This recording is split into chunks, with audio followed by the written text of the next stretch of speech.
Hej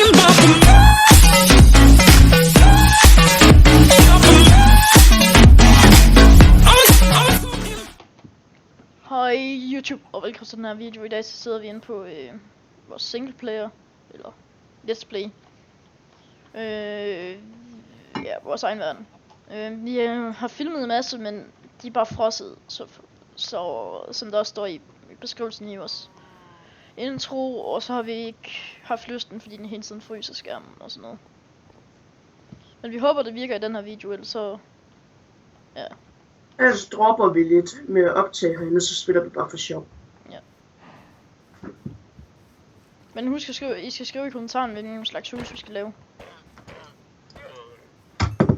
Vi har et rimelig godt... Vi skal ikke dræbe lærmerne.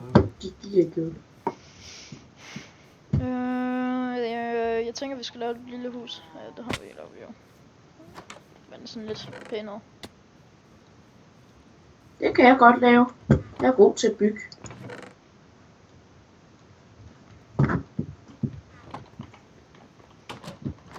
Vi skal lige ud og hakke noget træ. Så er lidt under. Skulle vi lave en mine eller sådan noget? Inde i et bjerg eller sådan noget? Nej, jeg tænker bare, at vi går ud og finder en mine. Der er jo skal jeg lige skrive koordinaterne ned? Det må du gerne.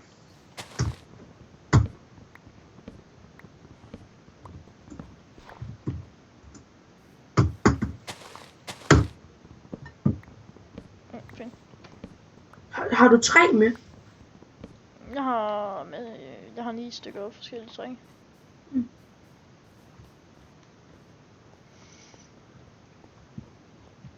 Vores første hus skal nok lige være. Vi har en mine lige her. Men det eneste vi har sådan rigtig har sprunget over, det er at vi har sådan vores optagelser er frosset. Det er med hvad det hedder mening, gå en tur, eller gå efter og lede efter hus. Ja, og sådan noget. Ja. Var der noget derovre? Nå, kul. Og sværhedsgraden er på normal. Ja. Og så, når vi skruer den op, så kommer den sådan. Nu når vi har sådan fået, i hvert fald begge to damage med protection 1, så... Skruer vi den op igen. Vi skruer den op hver eneste gang det bliver svært. Ja, men hver eneste gang det bliver nemmere. Men jeg vil bare også lige sige, Maus, hard, det er virkelig svært. Du kan have fuld diamond gear, godt nok ikke med protection, men jeg tror jo, protection 1 i hvert fald. Og en creeper kan one-shot dig. Nej, det kan den så ikke. Jo, den kan. Nej, den kan ikke. Jeg har prøvet det. Det var ikke godt. Nej, du har ikke. Den one-shot ikke. Det er jo, jo det med jerngear.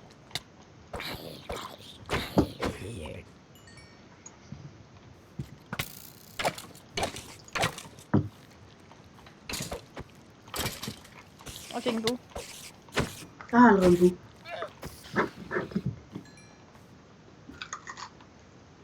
Jeg vil lige op og hente nogle pile.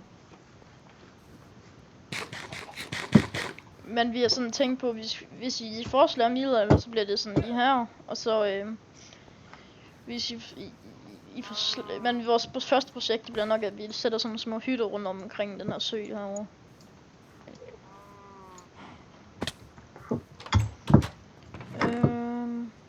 Ja, der. Skal vi lave det der hus? Skal nok bare lige have jeg er nede over mine. Jeg har fundet lidt jern og sådan noget. Hul. Jeg kan også bare lige sådan sige, at i starten havde vi virkelig, fandt vi intet kul overhovedet. Eller ikke kul, det fandt mig. Men jern. Vi har overhovedet ikke flere mere jern end det her jerngear. Og sådan den her pickaxe så. Så vi har sådan desperat brug for jern. Men det er godt, vi er i et extreme health, skulle jeg mene. Ja. Så vi har også chancen for at finde emeralder. Ja. Nå, skal du huske den der mine, du gik ned i? Ja. Du burde gå derned, for den er virkelig dyb. Jeg er sådan nede på lag 41, og den går vist længere ned. Nå, men jeg kommer lige med så.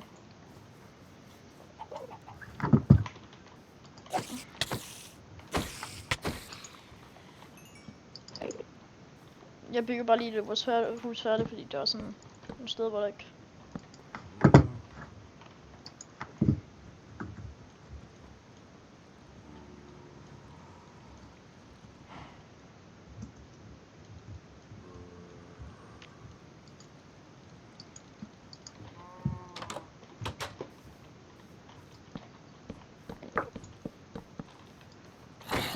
Den her mine går stadigvæk længere ned.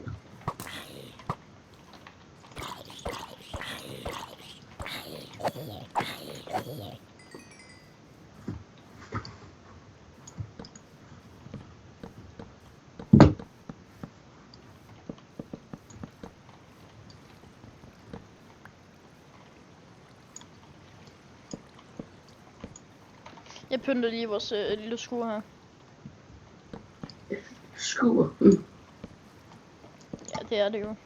Ja, det var lidt sjovt, du kaldte det det.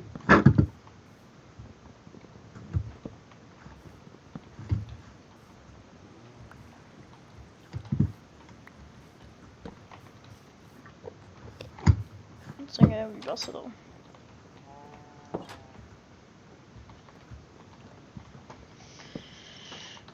Jeg kommer til at sætte noget forkert.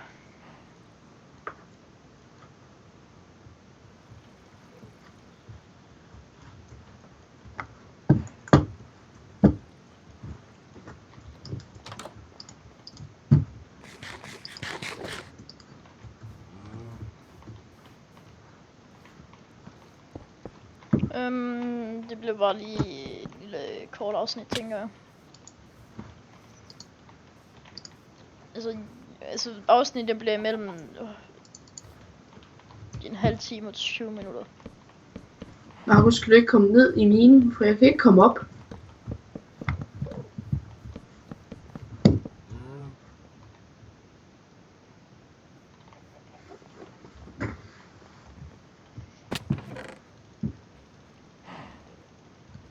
Jeg skal nok komme ned så.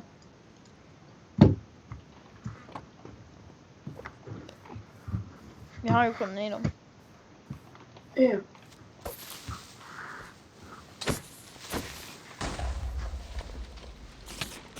Jeg kunne ikke lide den lyd.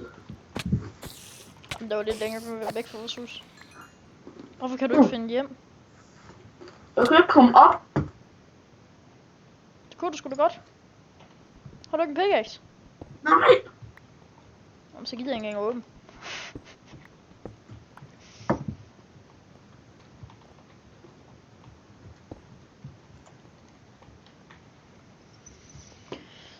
Vi skal ud og hakke noget træ, sådan nogle biome så. Ja, trække.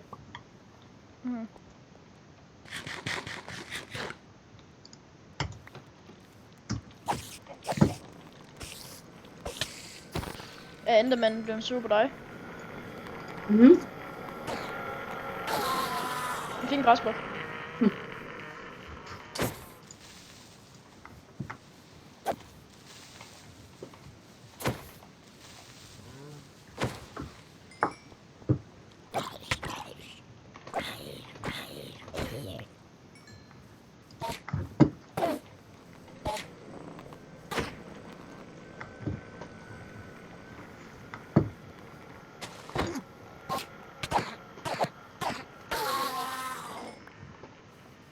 Så tager vi den sidste Enderman.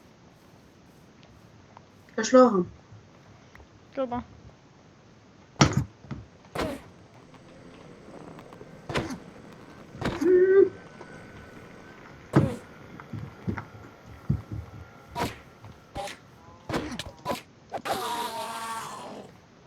Nu har vi 2. Vi fik også en græsblok, så. Jeg sætter lige de her 2 buer sammen. Vi skal nu finde nogle biomes til de der træer der. Eller finde nogle træer. Ja.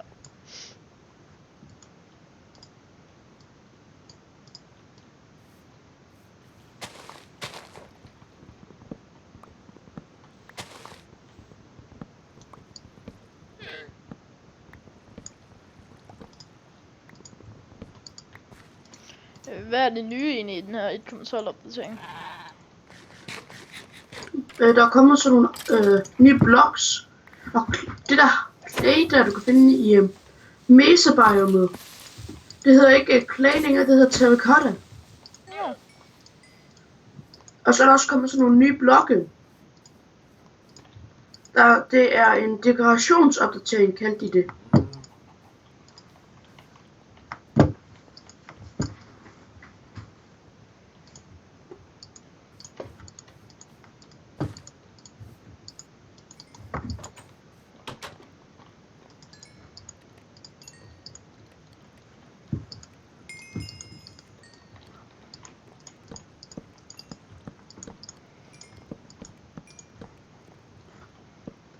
Og hvis de skal være anderledes, fordi de spawner der ikke mobs på. Nu spawner der mobs på. Ja, men tror du ikke, jeg har planlagt det, altså? Nej.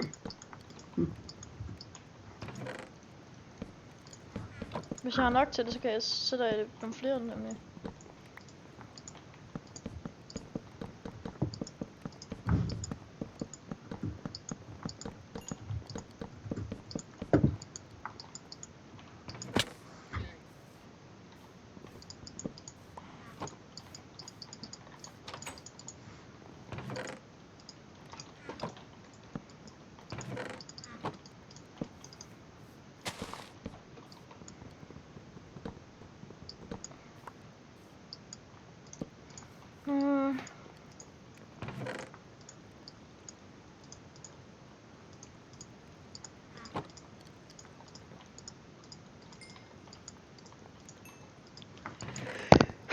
Oh shit, jeg er kommet til en ny start, fuck.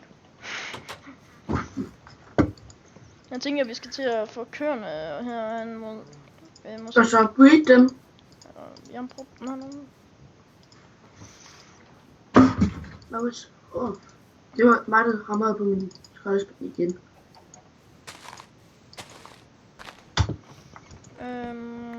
Jeg ved ikke, om det bliver sådan en spændende afsnit, altså sådan den her, fordi det bliver mest spændende, når vi skal til at bygge maskiner, for eksempel coal generator. Kofarm. Ja, og sådan noget. Kyllingefarm. De bliver godt nok meget dyre. Jeg skal nok vise jer, hvordan man laver dem. Og AFK-fiskefarm og sådan noget. Jo. Ja. Og Markus, når vi skal lave en mobfarm jo, så skal det helst være så højt op i luften, vi kan lave den, og så kan vi bare stå AFK der jo. Der spawner mere monster ned i jorden. Ja, men det er bare på grund af, at vi bliver nødt til det, på grund af, at så skal vi vente til vi finder Deep Ocean. Ja. For der er vandlevende, der starter de helt nede ved lag 20 eller et eller andet. Nå, men så skal jeg skal lige lave noget højn i hvert fald.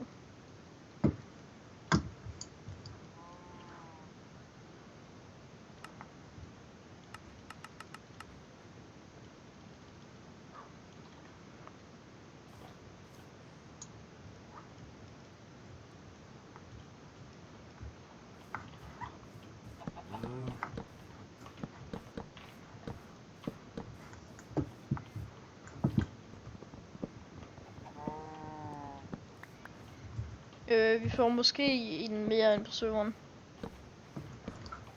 Jakob. Ja. Vi får en, der hedder Jakob ind, så...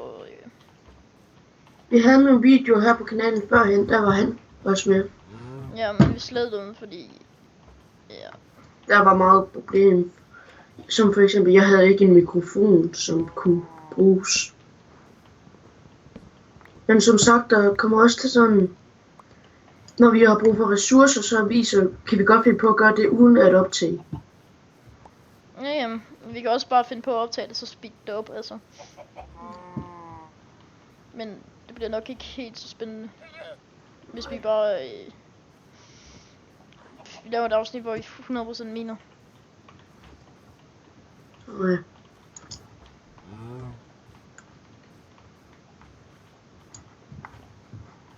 Jeg har ikke noget ved, så jeg er nødt til at skubbe den her ko.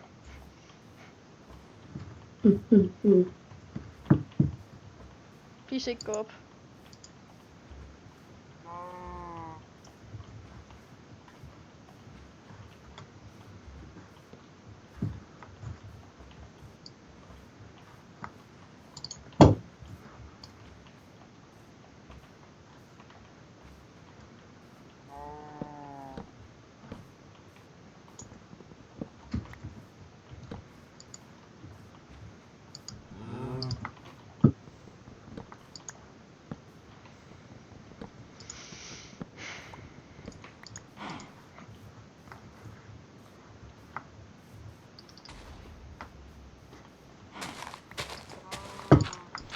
Hvad lavede du så der?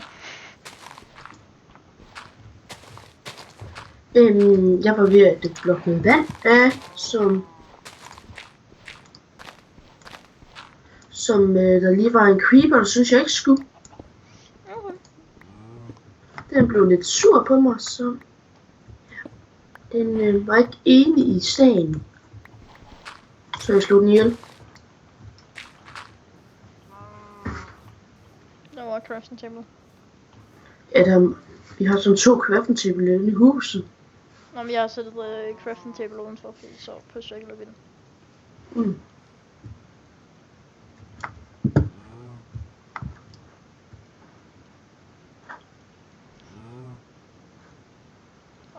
Jeg glemte lige, at jeg skulle bruge 7, altså. Til at lave en stige.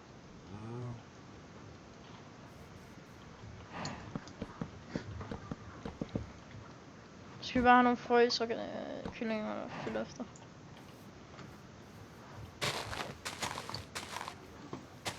Nå.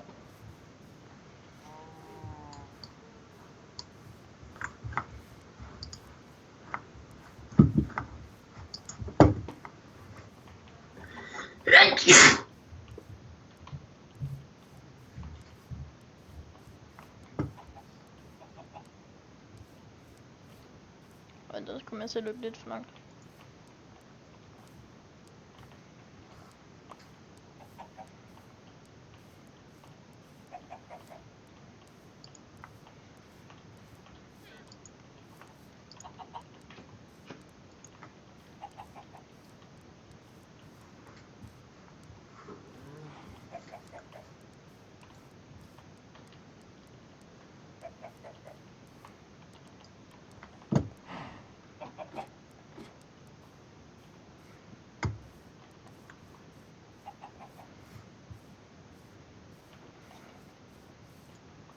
Markus? Hvad? Jeg har faktisk set sådan en video jo. Hvordan man kan finde alle våbnene i Castle Crashers. Jamen, det skal vi ikke lige ind på nu, Johannes. Nej. Det sjove var, der har faktisk været mange ting, vi bare har gået forbi, hvor der har faktisk været rigtig gode våben. Våben, der faktisk har været gode for det der Jamen, vi skal ikke snakke om det nu. Nej.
Jeg har en masse kyllinger med her.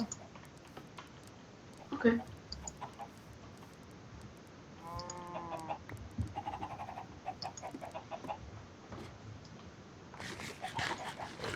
Jeg fanger mig lige nogle hits, sådan kan. Men Markus, ved du godt, hvordan man laver sådan en kyllingefarm? Når de laver good chicken? Nej, men jeg ved, hvordan man laver en kofarm.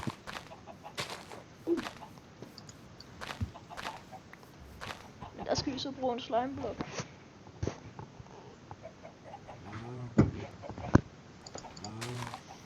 Men jeg tænker, at vi runder det her afsnit der nu, og vi vil gerne sige tak for, at I så med. Og ja.